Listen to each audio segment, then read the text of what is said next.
Hello everyone, welcome back to my YouTube channel. आज के इस वीडियो में हम प्लम्बर से संबंधित अति महत्वपूर्ण प्रश्नों को करेंगे। पिछली वीडियो में हमने लगभग 280 प्रश्नों को सॉल्व किया है। यदि आप चैनल पर नए हैं तो चैनल को सब्सक्राइब करके पिछली वीडियो को ज़रूर देखें, क्योंकि ये सारे क्वेश्चन आपके NBS एग्जाम के लिए काफ़ी हेल्पफुल होने वाले हैं। तो चलिए क्वेश्चन को शुरू करते हैं। क्वेश्चन नंबर 40 है, कौन सा पंप बिना वाल्व के काम करता है? तो इसका राइट आंसर होगा, उसको बोलते हैं रोटरी पंप। अगला क्वेश्चन है,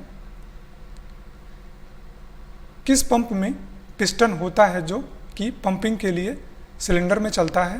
तो इसका राइट आंसर होगा रेसिप्रोकेटिंग पंप। अगला क्वेश्चन, किस पंप में एक से अधिक इम्पेलर होते हैं? तो यहाँ पे ऑप्शन आप देख सकते हैं, रेसिप्रोकेटिंग पंप, स्टेज पंप दिया है, इम्पल्स पंप दिया है और रोटरी पंप दिया है। तो इसका राइट आंसर होगा स्टेज पंप। अगला क्वेश्चन है, हैंडपंप के लिए अधिकतम सक्शन सीमा क्या है? तो इसका राइट आंसर है 6 मीटर या 6 मीटर आप कह सकते हैं। अगला क्वेश्चन है, एक सेंट्रीफ्यूगल पंप का नुकसान क्या होता है? तो इस क्वेश्चन में पूछा जा रहा है कि सेंट्रीफ्यूगल पंप का डिसएडवांटेज क्या होता है? तो इसका राइट आंसर होता है प्रीमिंग की आवश्यकता होती है, या फिर आप कह सकते हैं नीड ऑफ प्रीमिंग। बाकी ये सब जो दिए गए हैं ये आप इसके एडवांटेज हैं, जैसे विद्युत से चलता है, ये मरम्मत करने में आसानी होती है, कोई सक्शन सीमा नहीं होती है। ठीक है, तो अगर इसके नुकसान की बात करें या डिसएडवांटेज की बात करें तो इसकी डिसएडवांटेज है नीड प्रीमिंग। अगला क्वेश्चन, एयरलिफ्ट पंप की अधिकतम सक्शन गहराई कितनी होती है? तो इसका राइट आंसर है 150 मीटर। ठीक है, तो आप लोग इसको याद रखिएगा। अगला क्वेश्चन है, छोटे निर्वाह और उच्च दबाव वाले हैंड के लिए किस पंप का उपयोग किया जाता है? तो इसका राइट आंसर होगा रोटरी पंप का इस्तेमाल किया जाता है।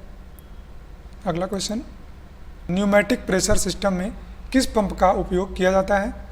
तो यहाँ पे ऑप्शन आप देखेंगे, जेट पंप दिया है, सेंट्रीफ्यूगल पंप दिया है, रेसिप्रोकेटिंग पंप दिया है, बूस्टर पंप दिया है। तो इसका राइट आंसर क्या होगा? Reciprocating pump. अगला, मोनोब्लॉक पंप सेट का क्या फ़ायदा है? तो इसका राइट आंसर क्या होगा? कम परिमाप और कम वजन। ठीक है, आप कह सकते हैं डिक्रीज्ड डायमेंशन एंड वेट। अगला क्वेश्चन, पंप से पहले पंप करने के लिए सक्शन पाइप में पानी भरना क्या कहलाता है? तो इसका राइट आंसर, इसको क्या बोलते हैं हम लोग? प्रीमिंग बोलते हैं। ठीक है, कि पंप करने से पहले हम लोग पंप में जो पानी भरते हैं उसको प्रीमिंग कहा जाता है। अगला क्वेश्चन है, पंप में इम्पेल्स कहाँ रखा जाता है? तो इसमें इम्पेल्स की बात कर रहे हैं, कहाँ पे होता है? तो इसमें आप ऑप्शन देख सकते हैं, हब में, सक्शन पाइप में, केसिंग में या फिर सॉफ्ट में। तो इसका राइट आंसर होगा सॉफ्ट में। अगला क्वेश्चन है, सक्शन पाइप एक पंप से कहाँ जुड़ा होता है? तो इसमें सक्शन पाइप की बात की जा रही है कि वो पंप से कहाँ से जुड़ा होता है। तो इसका राइट आंसर होगा इनलेट से जुड़ा होता है। अगला क्वेश्चन, एक सेंट्रीफ्यूगल पंप की सक्शन सीमा क्या होती है? तो इसका राइट आंसर है 7.9 मीटर। अगला क्वेश्चन, आयताकार पैटर्न की सड़क के साथ योजनाबद्ध शहरों के लिए किस जल आपूर्ति वितरण प्रणाली का उपयोग किया जाता है? तो इसका राइट आंसर क्या होगा? Grid iron system.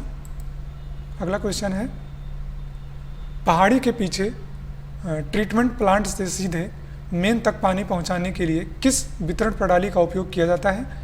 तो इसको हम लोग बोलते हैं गुरुत्व वितरण प्रणाली। ठीक है, या फिर ग्रेविटी सिस्टम। अगला क्वेश्चन,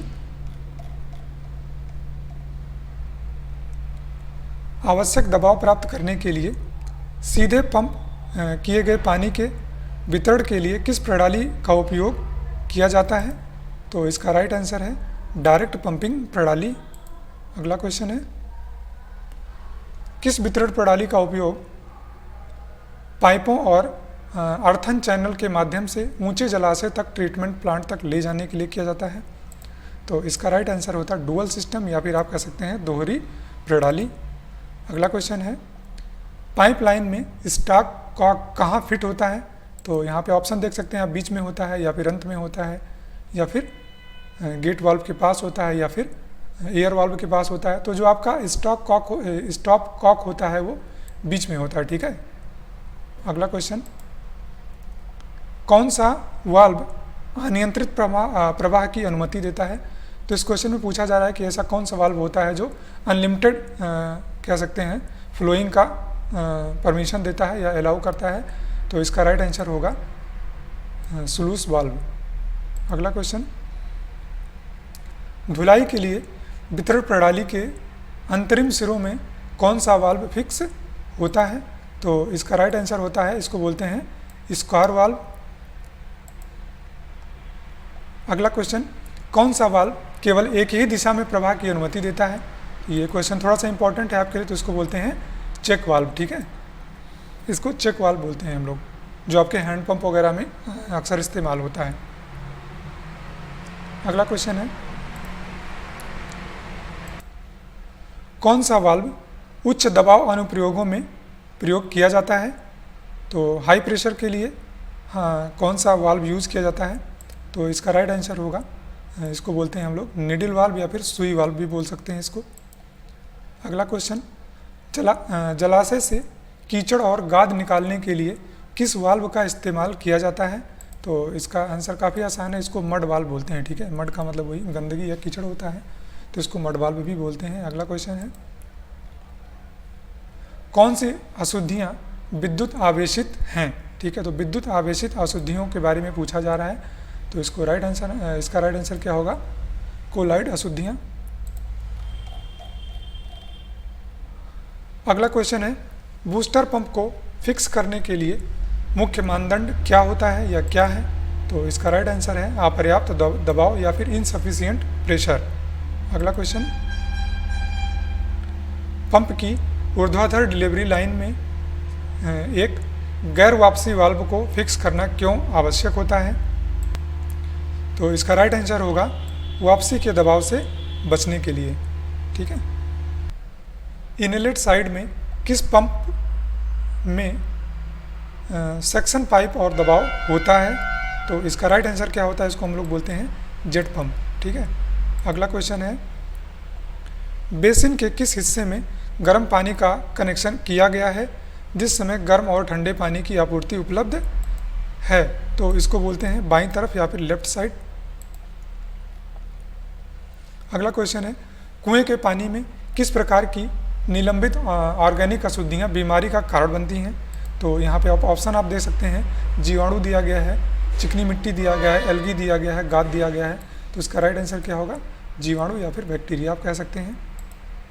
अगला क्वेश्चन, कौन सी घुलित अशुद्धियाँ सड़े अंडे की गंध का कारण बनती हैं। तो ये इंपॉर्टेंट है क्वेश्चन थोड़ा आपके लिए। तो इसका राइट आंसर होगा हाइड्रोजन सल्फाइड। आप लोग याद रखिएगा, इसका आंसर होगा हाइड्रोजन सल्फाइड। अगला क्वेश्चन है, क्या पानी और लाल रंग में कठोरता के साथ लोहे में जंग लगने का कारण बनता है। तो इस क्वेश्चन में पूछा जा रहा है कि पानी में लाल रंग और कठोरता का क्या कारण हो सकता है। तो इसका राइट आंसर है O2 कह सकते हैं आप, या फिर ऑक्सीजन। अगला क्वेश्चन है, कौन सी घुलित अशुद्धियाँ दूषित कुएं के पानी में दांत के मोल्ट इनेमल का कारण बनती हैं। तो दांत में जो मोल्ट इनेमल बनता है वो पानी में किस अशुद्धि के कारण बनता है। तो इसका राइट आंसर है सोडियम फ्लोराइड। ये थोड़ा सा इंपॉर्टेंट है, आप लोग इसको याद रखिएगा। अगला क्वेश्चन है, पानी के आवेशण बॉक्स के रिसाव को ठीक करने के लिए क्या उपाय है। तो पानी के रिसाव को ठीक करने के लिए आप लोगों ने देखा होगा कि पैकिंग सामग्री को बदल दिया जाता है तो पानी का रिसाव सही हो जाता है। तो इसका राइट आंसर होगा पैकिंग सामग्री बदलें। अगला क्वेश्चन है, पाइप पानी में एयर रिलीफ वाल्व कहाँ फिक्स किया जाता है। तो एयर रिलीफ वाल्व जो होता है वो उच्चतम बिंदु पर फिक्स किया जाता है, या आप कह सकते हैं एट द हाईएस्ट पॉइंट। अगला क्वेश्चन है, निरीक्षण चैम्बर के लिए किस प्रकार के कवर की आवश्यकता होती है। तो इसका राइट आंसर होगा कास्ट आयरन लाइट कवर। ठीक है, कास्ट आयरन लाइट कवर की आवश्यकता होती है। अगला क्वेश्चन है, सेफ्टी टैंक में वेंटिलेशन पाइप का आकार क्या होता है या क्या है। तो इसका राइट आंसर है 100 mm। अगला क्वेश्चन, गली ट्रैप से एक निरीक्षण चैम्बर की दूरी क्या होती है या क्या है। तो इसका राइट आंसर है 6 मीटर। अगला क्वेश्चन, सेफ्टी टैंक में बेंट पाइप के शीर्ष पर किस प्रकार की फिटिंग का प्रयोग किया जाता है? तो ये थोड़ा सा इंपॉर्टेंट क्वेश्चन है, इसको बोलते हैं हम लोग बबूस बेंट बोलते हैं, आप लोग याद रखिएगा। अगला क्वेश्चन है, गली ट्रैप में पानी की सील क्यों दी गई है? तो इसका राइट आंसर क्या होगा? फाउल गैसों के प्रवेश को रोकने के लिए। ठीक है। अगला क्वेश्चन है,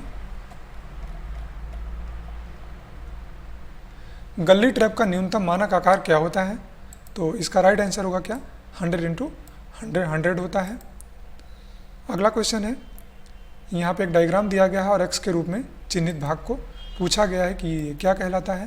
तो इसका राइट आंसर होगा हाफ ब्रिक वॉल, इसको कहते हैं। ठीक है, या फिर आधा ब्रिक वॉल भी आप कह सकते हैं।